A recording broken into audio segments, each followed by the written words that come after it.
क़ाल अल्लाहु तबारक व तआला फ़िल क़ुरआनिल मजीद वल फ़ुरक़ानिल हमीद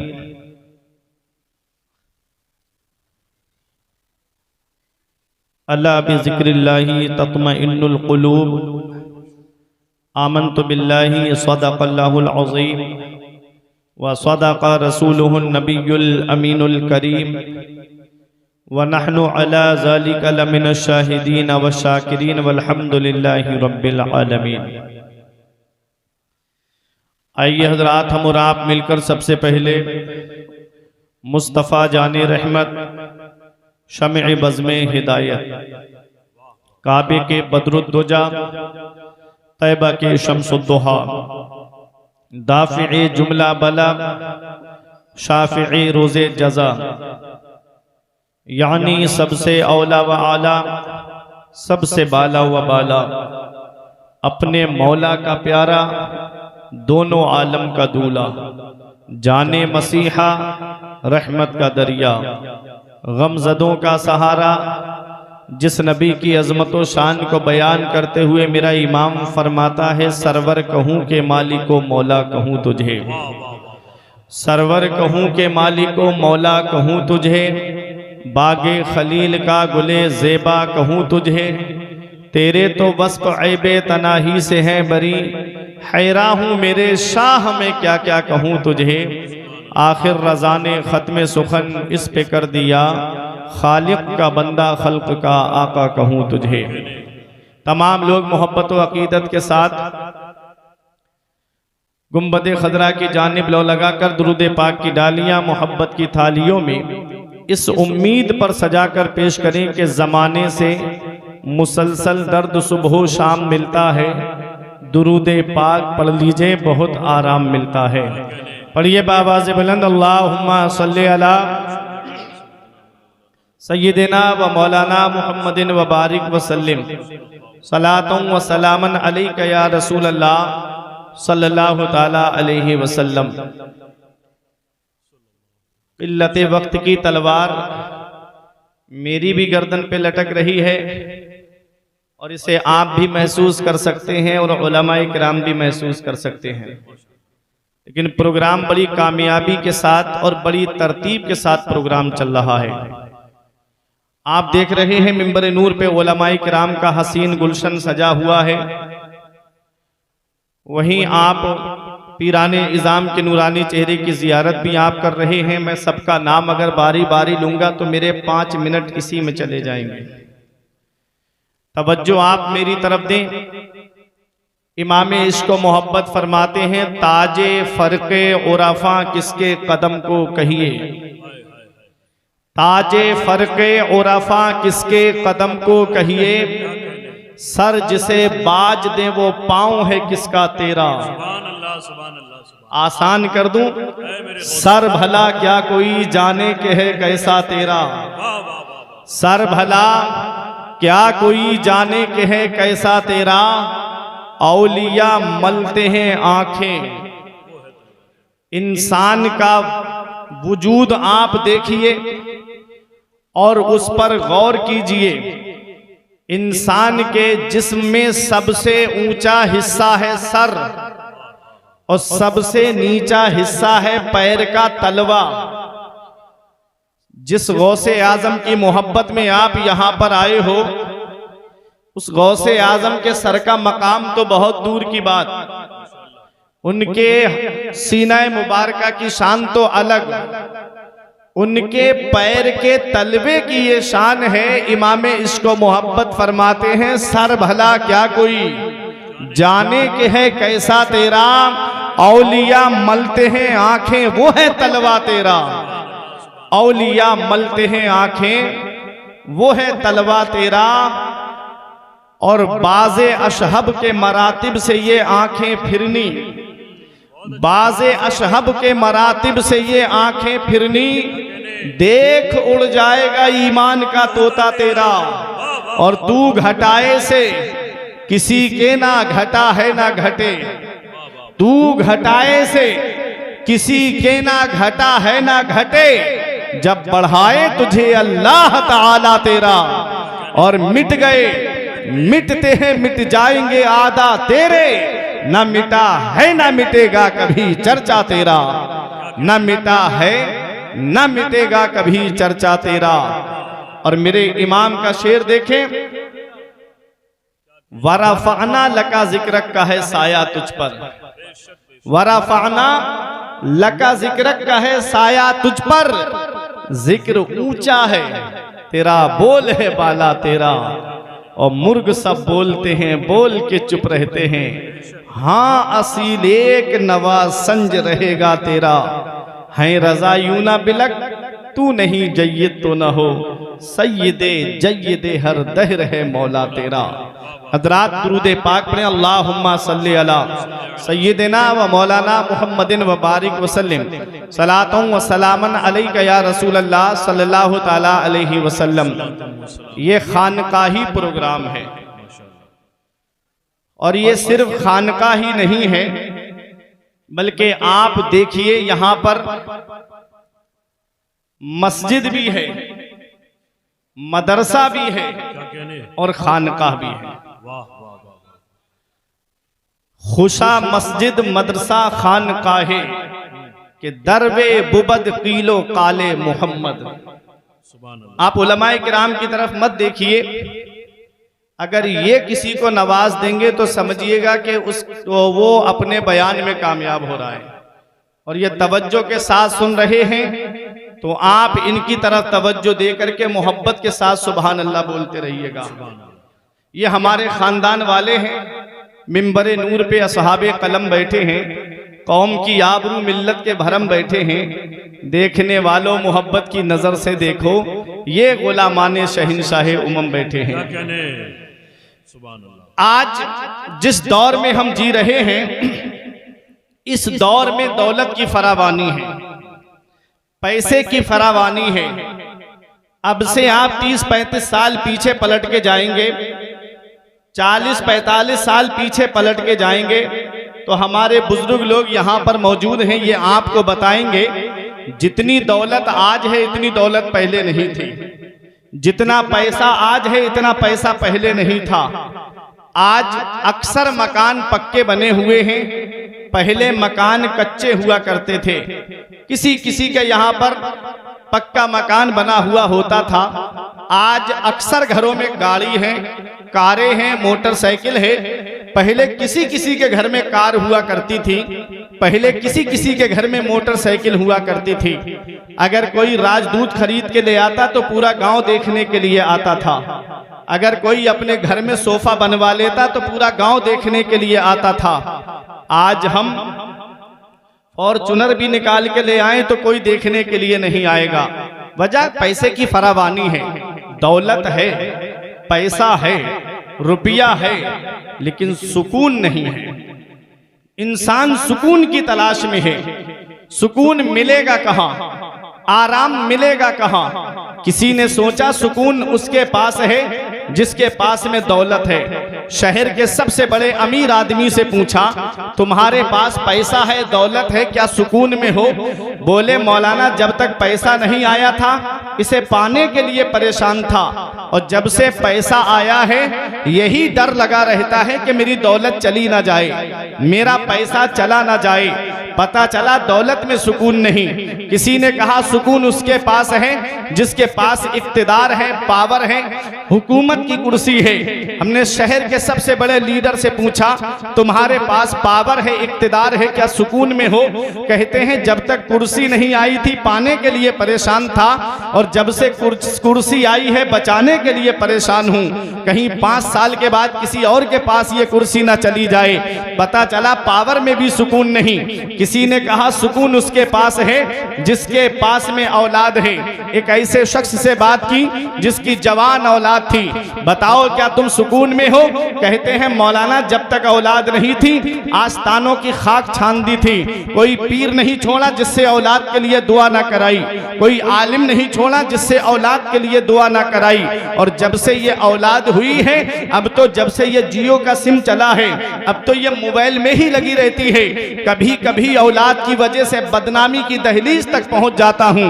पता चला औलाद में भी सुकून नहीं। ऐ सरकारे गौसे आजम के जिक्र की महफिल में आने वालों, ओ सरकारे बासा की मोहब्बत में यहाँ पर आने वालों, दौलत में सुकून नहीं, पावर में सुकून नहीं, इक्तिदार में सुकून नहीं, तो फिर सुकून है कहाँ? तो आओ कुरान की बारगाह में चलते हैं। हर चीज का बयान कुरान के अंदर मौजूद है, हर चीज का जिक्र कुरान के अंदर मौजूद है। वला रत्बिन वला याबिसिन इल्ला फी किताबिम मुबीन, कोई खुश्कतर चीज ऐसी नहीं जिसका जिक्र कुरान के अंदर मौजूद न हो। हीरे कुरान के अंदर मौजूद है, जवाहिरात कुरान के अंदर मौजूद है, मोती कुरान के अंदर मौजूद है, सदफ कुरान के अंदर मौजूद है, गौहर कुरान के अंदर मौजूद है। और जिस मरीज को दुनिया के डॉक्टरों ने इलाज कर दिया हो, उसकी शिफा भी कुरान के अंदर मौजूद है। हम कुरान की बारगाह में पहुंचे, हमने कहा ये कुरान जरा ये बता सुकून है कहां?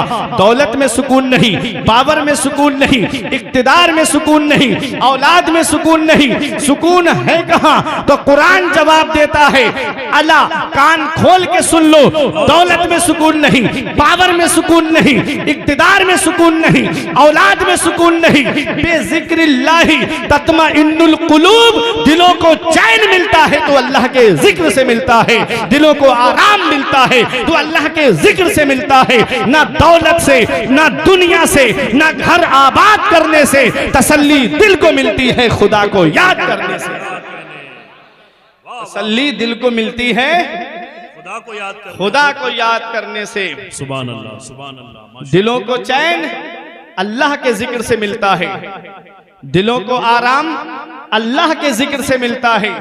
लेकिन मिलता क्यों है? दिलों को चैन अल्लाह के जिक्र से मिलता है, लेकिन मिलता क्यों है?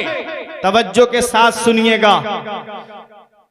इंसान को अल्लाह ने पैदा किया तो दो चीजों से मुरक्कब किया, एक है जिस्म, एक है रूह। समझ रहे हैं मेरी बात? अपना अपना इलाज करके जाइए आज इस खानका से। खानका का मतलब क्या होता है, खानका का मकसद क्या होता है, वो चीज आज आपको बड़े करीब से दिखा के गुजरना चाहता हूं। इंसान को अल्लाह ने पैदा किया तो दो चीजों से मुरक्कब किया, एक है जिस्म, एक है रूह। जिस्म को अल्लाह ने चार चीजों से पैदा किया है, आग, पानी, मिट्टी, हवा। यही वजह है कि जब हमारा जिस्म बीमार होता है तो इसका इलाज इन्हीं चार चीजों से होता है। जब हमारा जिस्म बीमार होता है तो इसका पता कैसे चलता है? जब बिरयानी अच्छी नहीं लगती तो जिस्म बीमार है, जब दालचा अच्छा नहीं लगता तो जिस्म बीमार है, जब जर्दे में मजा नहीं आता तो जिस्म बीमार है, जब बिरयानी अच्छी नहीं लगती तो जिस्म बीमार है, जब दस्तरख्वान अच्छा ना लगे तो जिस्म बीमार है, और जब जिस्म बीमार होता है तो उसका इलाज दवा से होता है। अब देखिएगा, कोई भी दवा हो उसके अंदर डायरेक्ट या इनडायरेक्ट, बिला वास्ता या बिल वास्ता, इन चार चीजों में से कोई ना कोई चीज मिली हुई जरूर होगी, तभी इंसान के जिस्म का इलाज हो सकता है। चाहे उस दवा के अंदर पानी मिला हो, चाहे हवा की आमेजिश हो, चाहे उसके अंदर मिट्टी की आमेजिश हो, चाहे आग की आमेजिश हो, तब तक इंसान के जिस्म का इलाज नहीं हो सकता जब तक इन चार चीजों में से कोई ना कोई चीज मिली हुई होगी नहीं होगी।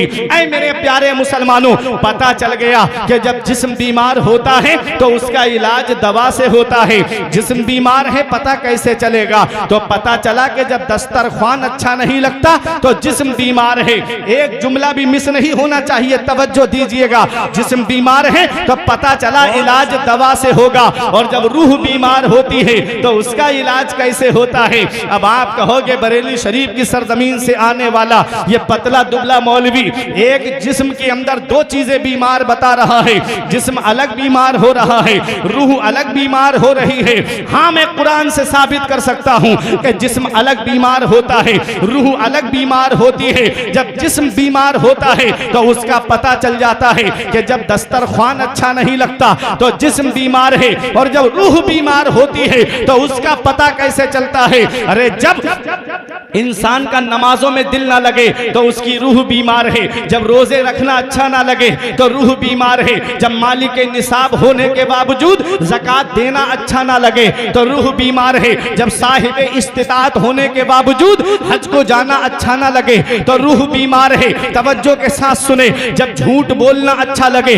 तो रूह बीमार है। अरे जब जज्बे सदाकत में मजा ना आए तो रूह बीमार है। जब अदालत अच्छी ना लगे तो रूह बीमार है। जब सखावत में मजा ना आए तो रूह बीमार है। जब जज्बे शुजात में मजा ना आए तो रूह बीमार है। जब मस्जिद और मदरसों में पार्टी बंदी अच्छी लगे तो रूह बीमार है। जब तखरीब कारी अच्छी लगे तो रूह बीमार है। जब आलिमों की बुराई अच्छी लगे तो रूह बीमार है। जब हाफिजों की तौहीन अच्छी लगे तो रूह बीमार है। जब मदरसों की बुराई अच्छी लगे तो रूह बीमार है। जब जिस्म बीमार होता है तो उसका इलाज दवा से होता है, और जब रूह बीमार होती है तो उसका इलाज कैसे होता है? तो आओ ये भी कुरान से पूछो। हमने कहा ये कुरान, जब हमारी रूह बीमार होती है तो उसका इलाज कैसे होता है? तो कुरान जवाब देता है 15वां पारा, कुरान जवाब देता है व यसअलूनका अनिर रूह कुल रूह मिन अम्रि रब्बी। कुरान कहता है पहले ये पता लगा रूह का ताल्लुक किससे है, रूह का कनेक्शन किससे है, रूह रिलेटेड किससे है, रूह कनेक्टेड किससे है। हमने कहा कुरान तू ही बता, तो कुरान जवाब देता है रूह का ताल्लुक परवरदिगारे आलम से है, रूह का कनेक्शन मौला से है, रूह रिलेटेड मौला से है, रूह कनेक्टेड मौला से है। ऐ लोगों, जब जिस्म बीमार होता है तो इलाज दवा से होता है, और जब रूह बीमार होती है तो इलाज उसका जिक्र खुदा से होता है।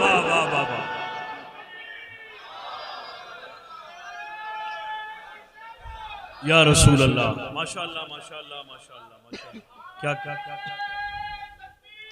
सुभान अल्लाह सुभान अल्लाह, क्या कहने, वाह वाह वाह वाह वाह वाह, पैगाम जा रहा, मैसेज जा रहा, सुभान अल्लाह,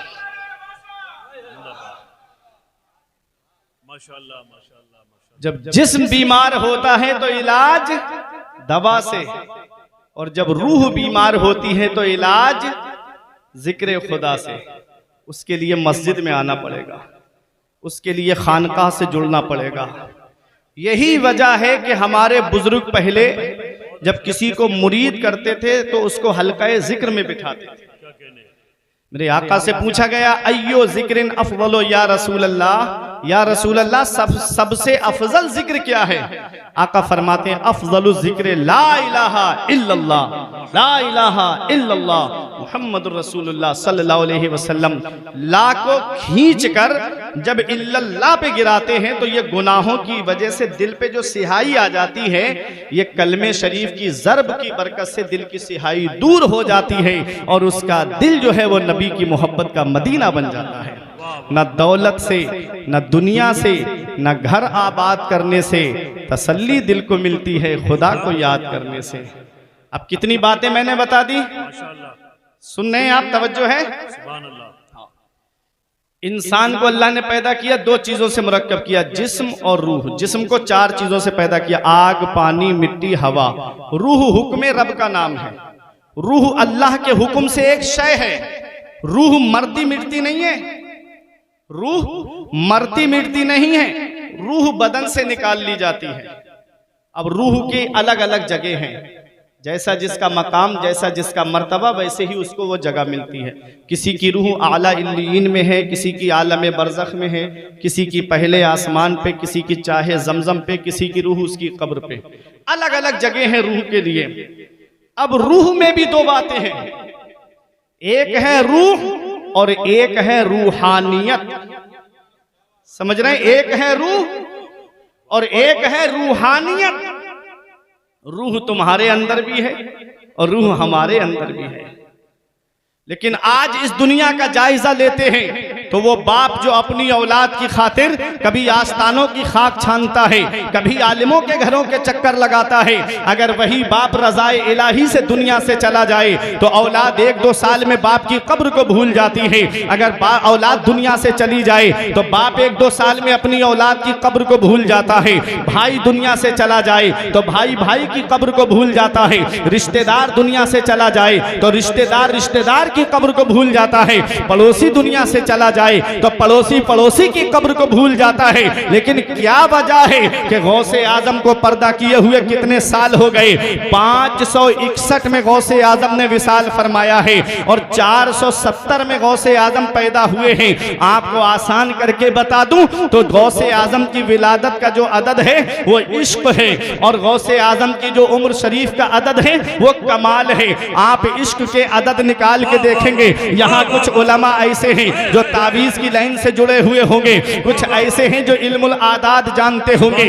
आप इश्क के अदद देखिए, ऐन के अदद और फिर शीन के अदद आप देखिएगा, और जब मिलाएंगे तो वो 470 बनते हैं। और 470 ये गौसे आजम की तारीख पैदाइश है। और कमाल के अदद आप देखिएगा, काफ के अदद 20 हैं, मीम के अदद 40 हैं, अलिफ का अदद 1 है, लाम के अदद 30 हैं। इन सबको मिलाएंगे तो ये 91 होते हैं, और यही गौसे आजम की उम्र शरीफ है। अब 470 में 91 जब मिलाएंगे तो 561 होते हैं। यही गौसे आजम की तारीख विसाल है। मेरा इमाम फरमाता है, हुस्ने नियत हो खता फिर कभी करता ही नहीं, आजमाया है दुगाना है यगाना तेरा, वाह क्या मर्तबा ऐ गौस है बाला तेरा, ऊंचे ऊंचों के सरों से कदम आला तेरा।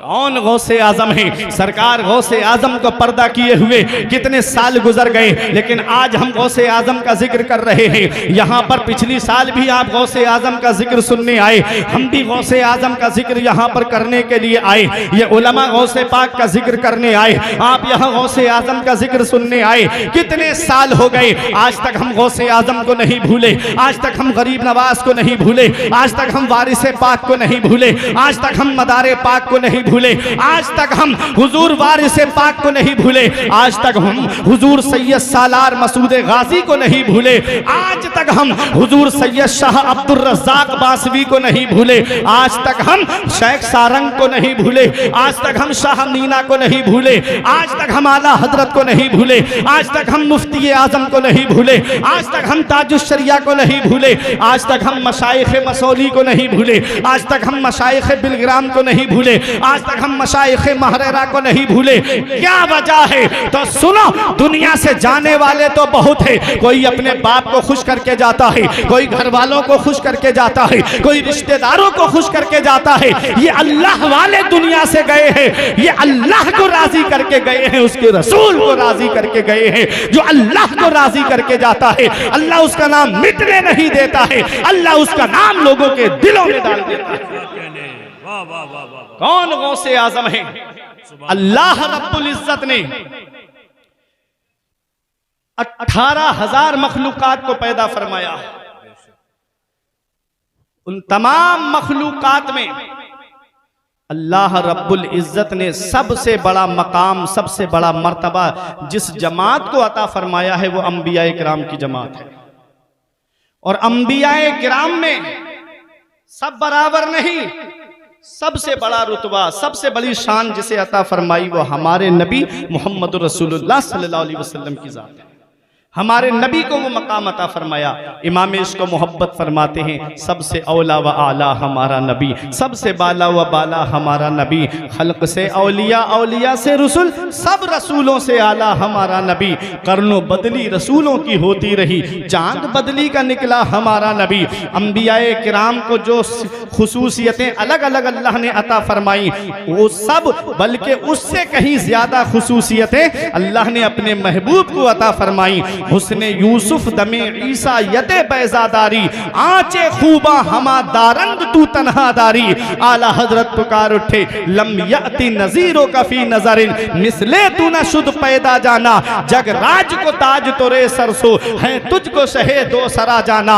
ऐ मेरे अजीजों, अल्लाह ने सबसे बड़ा मकाम जिसको अता फरमाया अंबिया की जमात में, वो हमारे नबी की जात है। तमाम अंबियाए किराम अल्लाह की सिफत का मजहर बनकर आए हैं और हमारे नबी अल्लाह की जात का मजहर बन के तशरीफ लाए हैं। मोहम्मद मजहर कामिल है, हक की शान इज्जत का, नजर आता है इस कसरत में कुछ अंदाज वहदत का। ऐ मेरे अजीजों, हर नबी मोजज़ा लेकर आया, हमारे नबी मोजज़ा लेकर नहीं आए बल्कि सर से पैर तक मोजज़ा बन के तशरीफ लाए हैं। मेरे नबी का बचपन मोजज़ा, मेरे नबी की जवानी मोजज़ा, मेरे नबी की हर हर अदा मोजज़ा। ऐ लोगों, तमाम अंबिया मेरे रब की सिफत का मजहर हैं और हमारे आका नबी की जात का मजहर हैं। अब आइए, मैं कोई अंदाजे से बात नहीं कर रहा हूँ, गौसे आजम का मकाम दिखाना चाहता हूँ, गौसे आजम की शान बड़े करीब से दिखाना चाहता हूँ। और इमाम इश्क व मोहब्बत का वो शेर जब आप सुनेंगे, ये उलमा दुआओं से नवाजेंगे, आप भी खामोश नहीं रहेंगे।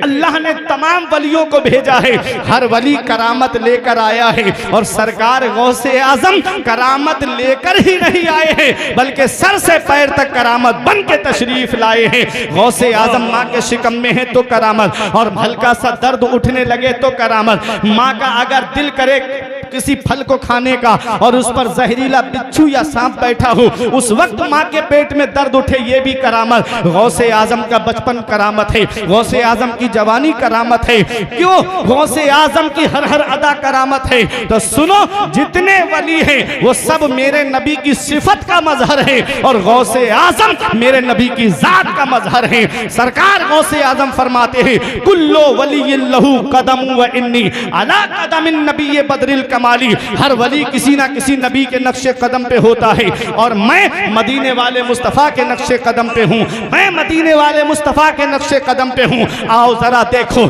सरकार गौसे आजम नबी की जात का मजहर बन के तशरीफ लाए हैं। अब आला हजरत का शेर सुनो, इमाम इश्क व मोहब्बत कहते हैं, उलूहियत ही अहमद ने ना पाई, उलूहियत ही अहमद ने ना पाई, नुबुव्वत ही से तू आदिल है या गौस। सहाबियत हुई फिर ताबईयत, बस आगे कादरी मंजिल है या गौस। नारे तकबीर, नारे रिसालत, नारे गौसिया, अज़मते गौसे आज़म, मसलके आला हजरत, कलामे आला हजरत। वाह वाह वाह वाह।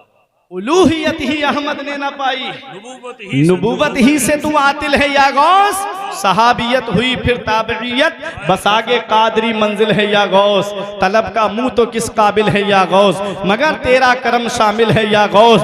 नबी क्या मलक क्या, खुद नबी आए वो तेरे वाज की महफिल है या गौस। ऐ मेरे अजीजों, आओ जरा सरकार गौसे आजम की सीरत देखो। उनका बचपन लाजवाब है, उनकी जवानी लाजवाब है। आज जिस मस्जिद खानकाह में आप बैठे हो, इस खानकाह से जुड़ा हुआ आप देखेंगे सामने एक मदरसा है जिसे आप अल जामिअतुर रज़्ज़ाक़िया के नाम से जानते हैं। उस मदरसे के अंदर क्या होता है, खानका के अंदर क्या होता है, मस्जिद के अंदर क्या होता है, तो सुनो, खुशा मस्जिद मदरसा खानका है कि दरबे बुबद की लो काले मोहम्मद। क्या अच्छी जगह वो खानका है जहां अल्लाह और उसके रसूल का जिक्र होता है। क्या अच्छी जगह वो मस्जिद है जहां अल्लाह और उसके रसूल का पैगाम दिया जाता है। क्या अच्छी जगह वो मदरसा है जहां से अल्लाह और उसके रसूल के पैगाम को पढ़ाया जाता है। आज जिस खानकाह में आप आए हो, यहाँ पर खानकाह के अंदर लोगों का तज़किया नफ्स भी किया जा रहा है, मस्जिद की तरफ उनको रागिब भी किया जा रहा है, अल्लाह की इबादत की तरफ उनको मोड़ा जा रहा है और मदरसे के अंदर कुरान और हदीस का पैगाम भी दिया जा रहा है। पिछली साल 2 बच्चों की दस्तार हुई थी, इस साल 3 बच्चों के सर पे दस्तारे हिफ्ज़े कुरान रखी जाएगी। ऐ मेरे अजीजों, ये मदरसे कोई मामूली चीज नहीं है। ये जितने उलमा आप देख रहे हो, ये मदरसों ही की तो देन है। पता चला प्यारे मुसलमानों, जिस गौस के जिक्र की महफिल में आप आए हो, उस गौसे आजम की सीरत को आप देखो। सरकार गौसे आजम ने 18 साल तक कस्बा जीलान के कुर्बो जवार में तालीम हासिल की। फिर उसके बाद आप बगदाद तालीम हासिल करने के लिए माँ के पास आए, अम्मी इजाजत दे दो, अब तुम्हारा बेटा बगदाद तालीम हासिल करने जाना चाहता है। वो माँ जिसकी उम्र 78 साल की है, वो बेटा जिसकी उम्र 18 साल की है। बताओ मुझे झांसी में रहने वालों, जब माँ 78 साल की उम्र को पहुंचे, जब माँ की उम्र इतनी हो जाए तो उस वक्त औलाद के सहारे की जरूरत होती है कि नहीं होती है? कितनी औलाद की सपोर्ट की जरूरत होती है। लेकिन आज कुछ बेटे ऐसे भी हैं, मैं सबको नहीं कहता कि पेड़ गांव में रह गए और फल शहर में चले गए, माँ बाप गांव के अंदर कुसुम कुर्सी की जिंदगी गुजार रहे हैं, ईद पे इंतजार करते काश मेरा बेटा मेरे घर आ जाता, बकरा ईद के मौके पे इंतजार करते काश मेरे लाल के कदम मेरे घर पे आ जाते, काश मेरा बेटा मुझे अपना चेहरा दिखा देता। और बेटा है कि अपनी अलग जिंदगी बसाने की कोशिश कर रहा है। याद रखना नौजवानों, आज जिस बाप की हम कदर नहीं करते, आज जिस माँ की हम इज्जत नहीं करते, एक दिन ऐसा आएगा कि माँ बाप की चारपाई जिस दिन घर से उठ गई उस दिन हमें एहसास होगा कि आज कितना बड़ा साया मेरे घर से चला गया, आज कितनी बड़ी सपोर्ट मेरे सर से चली गई। आज का नौजवान कहता है मेरे बाप ने मेरे लिए क्या किया है, मेरी माँ ने मेरे लिए क्या किया है। तो सुनो, जब तुम्हें बोलना नहीं आता था तब तुम्हारे बाप ने तुमको बोलना सिखाया, जब तुम्हें चलना नहीं आता था तब बाप ने उंगली पकड़ के चलना सिखाया, जब तुम्हें कुछ खाना नहीं आता था तब माँ ने छोटे छोटे लुक़मे तुम्हारे मुंह में रख के तुमको खाना सिखाया। आज वही माँ बूढ़ी हो गई, हमने उससे अपना कारोबार अलग कर लिया, अपना घर अलग कर लिया, अपनी दुनिया अलग बसाने की कोशिश कर रहे हैं। माँ बाप गांव में आंसू बहा रहे हैं। ऐ मेरे प्यारे मुसलमानों, याद रखना पैगंबर इस्लाम ने फरमाया है जिससे उसके माँ बाप राजी उससे अल्लाह राजी, उसका रसूल राजी, और जिससे उसके माँ बाप नाराज उससे ना अल्लाह राजी ना उसका रसूल राजी।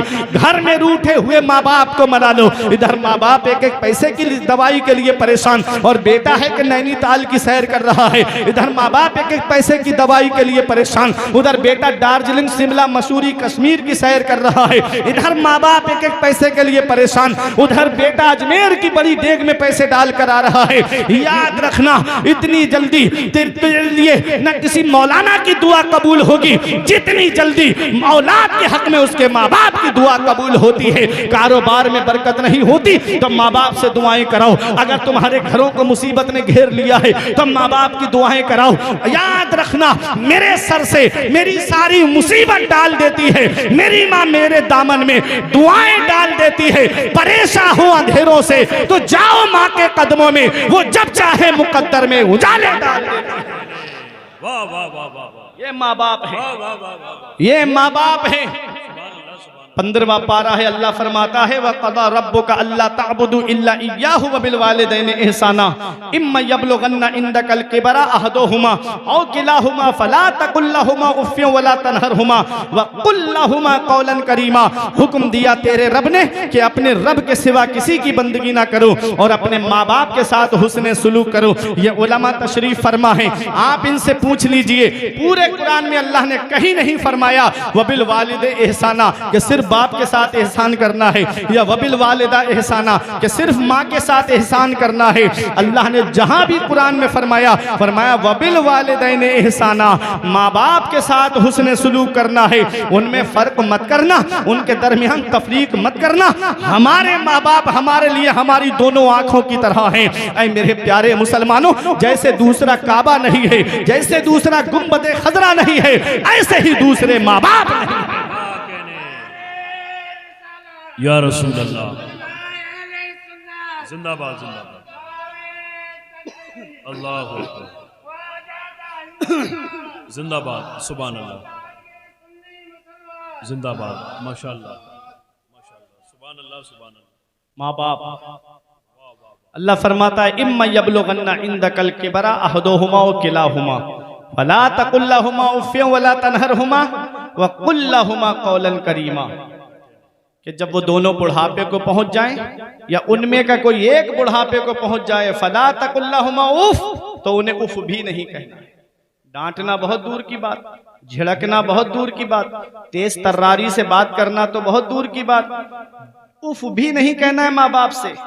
ये कौन कह रहा है? कुरान कह रहा है। हमें अदब बता रहा है कि हमें माँ बाप के साथ कैसे रहना है। उलमा फरमाते हैं औलाद को माँ बाप से ऐसे बात करनी चाहिए जैसे गुलाम अपने आका से बात करता है, जैसे नौकर अपने मालिक से बात करता है। हमको ऐसे अपने माँ बाप से बात करनी है। ऐ मेरे अजीजों, ये माँ बाप है। बाप क्या है पता तब चलता है जब बाप की चारपाई घर से उड़ जाती है। माँ क्या है तब पता चलता है जब माँ की चारपाई घर से उड़ जाती है। इस वक्त के बारे में तो सोचा भी न था बेटों से बुढ़ापे में हुई खत्म रसाई, घर बार तो बांट लिए शौक से फुरकान, हिस्से में किसी के मगर माँ नहीं आई। वक्त ठुकरा देगा एक दिन मेरी सारी ये कुर्बानियां, दामने उम्मीद में फकत नाकामियां रह जाएंगी। शादियों के बाद बेटे तो अलग हो जाएंगे, बाप के हाथों में फकत बैसाखियां रह जाएंगी। बुढ़ापा क्या जवानी क्या ये बचपन बांट लेते हैं, न होकर दिल में गुंजाइश तो आंगन बांट लेते हैं। नहीं मंजूर हिस्से में किसी बेटे को अपनी माँ, मगर आपस में बूढ़ी माँ के कंगन बांट लेते हैं। दिया था अब्बा ने जो एक झूमर बेच डाला था, दिया था अब्बा ने जो एक झूमर बेच डाला था, खुशी से अपने अरमानों का दफ्तर बेच डाला था। बुलंदी मिल गई तो भूल बैठे हैं वही बेटे, कभी जिनके लिए अम्मी ने जेवर बेच डाला था।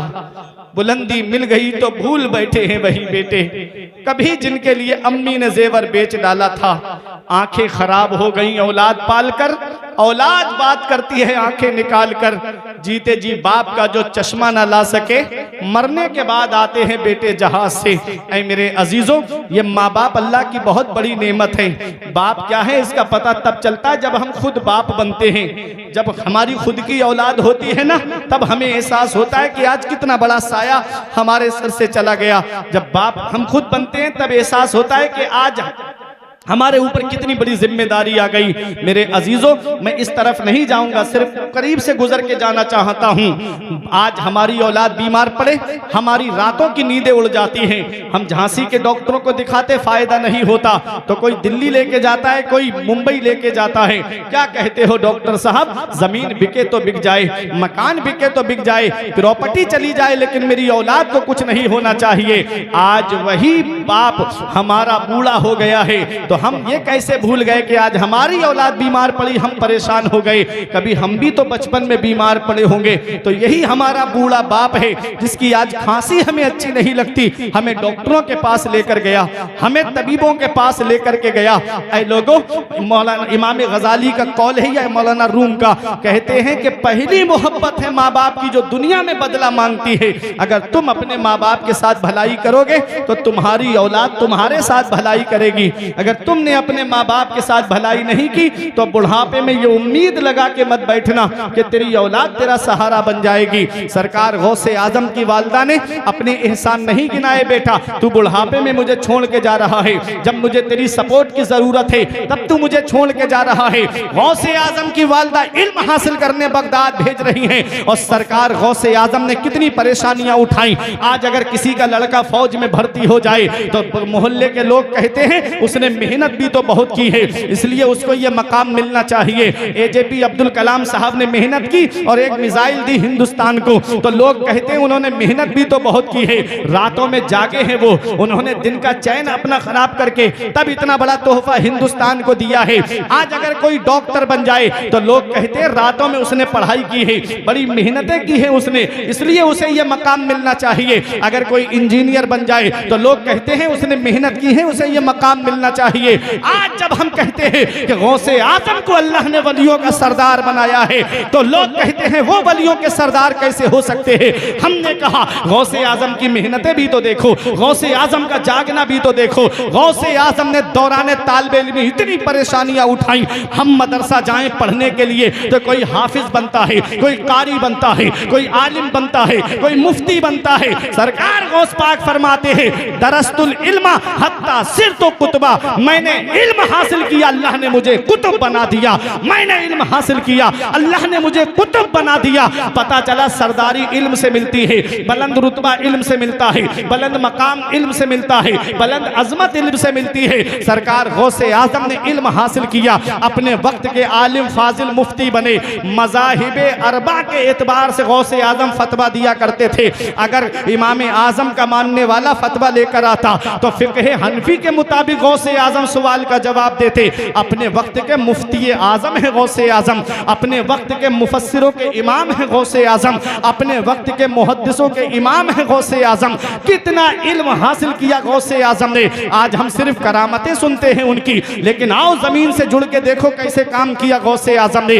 आप मुफ्ती बने, दारुल इफ्ता को आपने संभाला, मस्जिद के मुसल्ले को आपने संभाला, दरसगाह में बैठ करके तदरीस के मनसब को आपने संभाला, और गौसे आजम ने 40 साल मदरसे में बैठ करके पढ़ाया है। हर साल आपके मदरसे से 3000 तालिब इल्म, आलिम, फाजिल, मुफ्ती बन के निकलते थे। गौसे आजम उस जात का नाम है जिसने 1,30,000 आलिम इस कौम को अता फरमाए हैं। कितनी मेहनतें की गौसे आजम ने, कितनी मशक्कतें की गौसे आजम ने। ऐ लोगों जरा देखो, सरकार गौसे आजम ने किताबें लिखी, किताबें लिख करके इस्लाम की खिदमत की गौसे आजम ने, तकरीर के जरिए इस्लाम की खिदमत की गौसे आजम ने। आज हम देखते हैं सरकार गौसे आजम पीराने पीर है, रोशन जमीर है। सरकार गौसे आजम का वो फरमान हमको याद है, फरमाते हैं यदि अला मुरीदी कसमाई अलल अर्द, मेरा ये हाथ मेरे मुरीदों पे ऐसे साया फिगन है जैसे आसमान जमीन पे साया किए हुए है। ये सरकार गौसे आजम फरमाते हैं। और सरकार गौसे आजम के सिलसिले से जुड़ने वालों, ये कादरियों को मकाम मिला है, ये कादरियों को मनसब मिला है कि सरकार गौस पाक फरमाते हैं कि जो मेरे सिलसिले का होगा उसे उस वक्त तक मौत नहीं आएगी जब तक अल्लाह उसे तौबा की तौफीक अता नहीं फरमाते। कादरी कर, कादरी रख, कादरियों में उठा, कदरे अब्दुल कादरे कुदरत नुमा के वास्ते। यही गौसे आजम ही का तो सिलसिला है, यही गौसे आजम ही का तो फैजान है। मदीने शरीफ से फैजान मिला बगदाद के गौसे आजम को, और गौसे आजम ने जो फैजान बांटा है उसी फैजान की एक कड़ी आप बांसा शरीफ की सरजमीन पे चलेंगे तो सैयद शाह अब्दुल रज़्ज़ाक बासवी की शक्ल में आपको मिलेगी। सरकार गौसे आजम का फैजान बांसा शरीफ की सरजमीन से आज हिंदुस्तान की सरजमीन पे पहुंचाया जा रहा है। ऐ लोगों, कौन है सैयद शाह अब्दुल रज़्ज़ाक बासवी? वो सैयद शाह अब्दुल रज़्ज़ाक बासवी जिनको, जो मौला अली की नस्ल पाक में से हैं, मौला अली के बेटे हैं, मौला अली के शहजादे हैं। और आपको मुरीद करने के लिए खुद मौला अली शेर खुदा ने हुजूर अब्दुल समद खुदा नुमा से फरमाया था कि मेरा बेटा अब्दुल रज़्ज़ाक आ रहा है, उसे अपने सिलसिले में बैअत कर लो। सुभान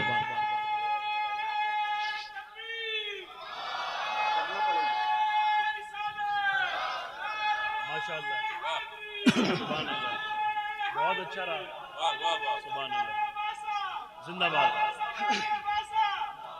वाह वाह वाह, जिंदाबाद। वो है सैयद शाह अब्दुल रज़्ज़ाक बासवी। आपके पीरो मुर्शिद की एक आदत थी कि आप ऐसे ही मुरीद नहीं करते थे, पहले अपनी खानकाह में उसको बुलाते और कई कई महीनों साल भी लग जाते थे, उनसे मुजाहिदा कराते थे, फिर उसके बाद आप उनको बैअत करते थे। सरकार अब्दुल रज़्ज़ाक बासवी अलैहि रहमा जब पहुंचे तो ऐसा लग रहा था कि वो पहले ही से इनका इंतजार कर रहे हैं। और जैसे ही पहुंचे कहा बहुत देर कर दी अब्दुल रज़्ज़ाक, आते आते मैं कब से तुम्हारा इंतजार कर रहा था। मुरीद किया, कुछ दिन अपने पास में रखा, उसके बाद वापस कर दिया। मुरीदीन ने कहा हुजूर बात समझ में नहीं आई, हम महीनों से लगे हैं यहाँ पर, हमें अभी तक आपने बैअत भी नहीं किया।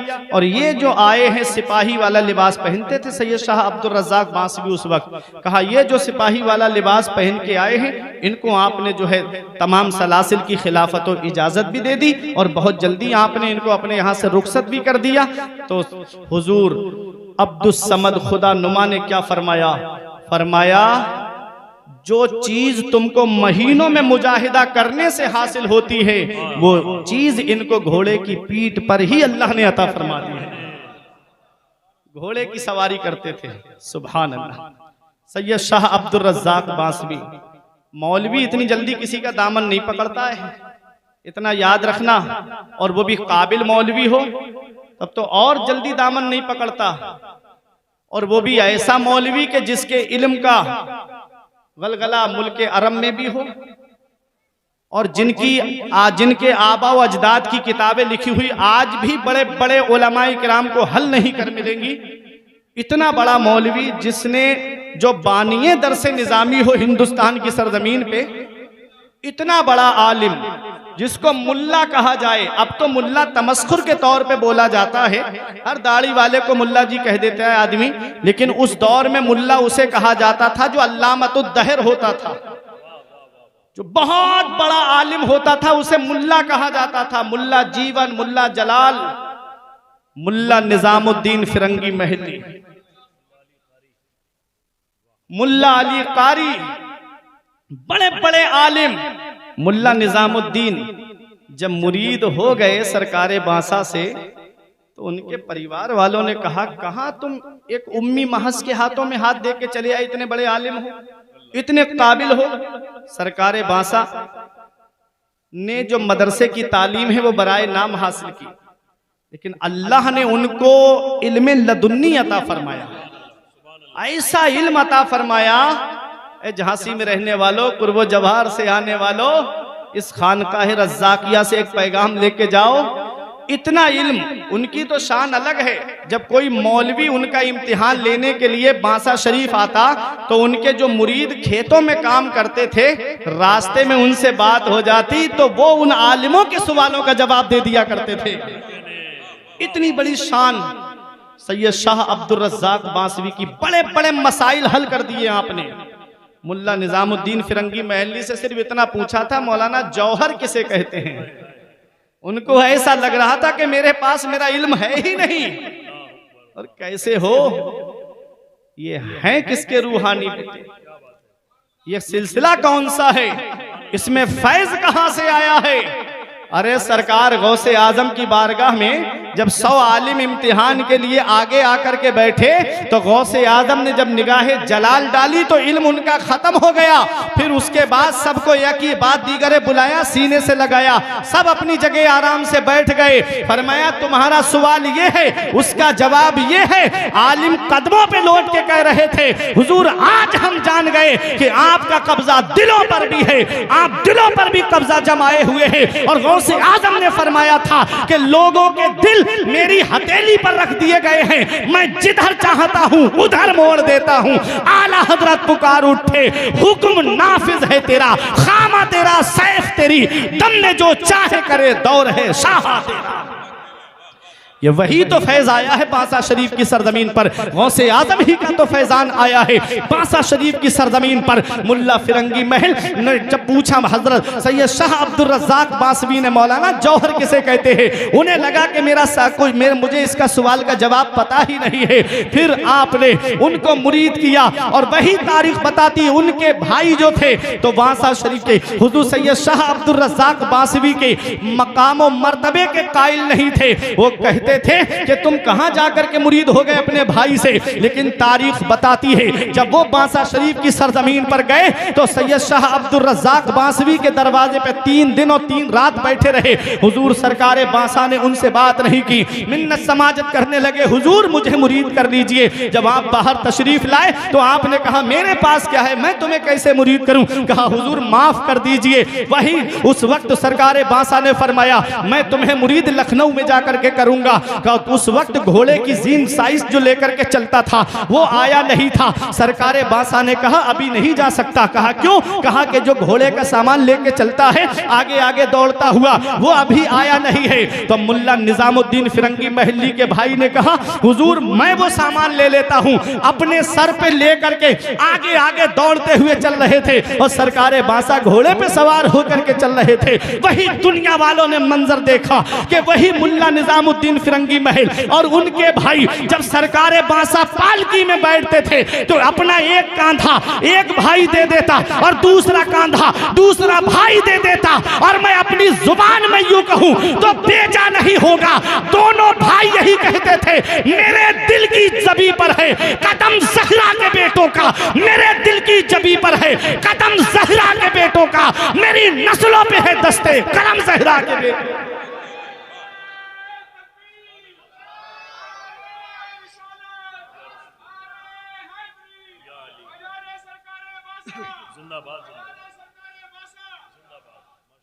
ये है सरकारे बांसा, बड़े बड़े आलिम, बड़े बड़े उलमाए किराम जिनकी जूती सीधी करें उसे सरकारे बांसा कहते हैं, उसे सैयद शाह अब्दुल रज़्ज़ाक बांसवी कहते हैं। ऐ मेरे अजीजों, अपनी किस्मत पे नाज करो। वही सरकार बासा का फैजान लेकर के आज उमर मियाँ यहाँ पर तशरीफ फरमा है। आप लोग जुड़े रहो और अपनी किस्मत पे नाज करो। सरकार गौसे आजम का फैजान सरकार बासा की चौखट से हमको मिल रहा है और हर साल यहाँ पर सरकार बासा कॉन्फ्रेंस में आप आते हो। गौसे आजम की बारगाह से फैजान होता हुआ बासा शरीफ और बासा शरीफ से फैजान होता हुआ यहाँ खानकाह अपिया हुजूर में आता है। ऐ मेरे अजीजों, ये सरकार बासा है। मैं इनकी क्या क्या बातें आपके सामने बयान करूं। सरकार बासा की हर सीरत लाजवाब है, उनकी हर अदा लाजवाब है और सबसे बड़ी बात यह है कि वो मौला अली के लख्ते जिगर हैं, वो मौला अली के नूरे नज़र हैं, मौला अली के शहजादे हैं। और आले रसूल का क्या मकाम है, एक रिवायत सुन लो फिर तकरीर मेरी ख़त्म। मेरे आका फरमाते हैं राई तो लैलता उसरिया भी अला बाबिल जन्नत मकतूबा। जब मैं मेराज को तशरीफ ले गया तो मैंने जन्नत के दरवाजे पे लिखा हुआ देखा। पूछा आका क्या लिखा है? आका फरमाते हैं लिखा है ला इलाहा इल्लल्लाहु मुहम्मदुर रसूलुल्लाह अलीयुन हिब्बुल्लाह फातिमतु खियारतुल्लाह अल हसन वल हुसैन सिफ़तुल्लाह व अला बाग़िदिहिम लानतुल्लाह। मेरे आका फरमाते हैं जन्नत के दरवाजे पर मेरा नाम लिखा है और लिखा है अली अल्लाह का महबूब है, फातिमा अल्लाह की पसंदीदा बंदी है, हसन और हुसैन अल्लाह के चुनीदा बंदे हैं, व अला बाग़िदिहिम लानतुल्लाह, और जो इनसे बुग़्ज़ रखे नफरत करे उस पर अल्लाह की लानत है। बताओ जन्नत के दरवाजे पे किसका नाम लिखा है? अभी मैं सरकार उमर मियाँ के मकान पे जाऊं तब तक घर में दाखिल नहीं हो सकता। लिखा है रज़्ज़ाक़ी मंजिल, तब तक घर में नहीं जा सकता जब तक सरकार उमर मियाँ की इजाजत नहीं होगी। मैं हुजूर सूफी अफराज मियाँ के घर पे जाऊं तब तक घर में दाखिल नहीं हो सकता जब तक सूफी साहब की इजाजत नहीं होगी। मैं नकीब अहले सुन्नत भाई आदिल जमील के मकान पर जाऊं तब तक घर में दाखिल नहीं हो सकता तब तक जब तक आदिल भाई की इजाजत नहीं होगी। मैं हुजूर सालिम अलवी साहब के मकान पर जाऊं तब तक घर में नहीं जा सकता जब तक सालिम भाई की इजाजत नहीं होगी। बताओ जन्नत के दरवाजे पे किसका नाम लिखा है? जन्नत के दरवाजे पर मेरे नबी का नाम लिखा है, जन्नत के दरवाजे पर मौला अली का नाम लिखा है, जन्नत के दरवाजे पर हजरत फातिमा का नाम लिखा है, जन्नत के दरवाजे पर इमाम हसन का नाम लिखा है, इमाम हुसैन का नाम लिखा है। जब तक पंजतन इजाजत नहीं देंगे किसी का बाप भी जन्नत में दाखिल नहीं हो सकता।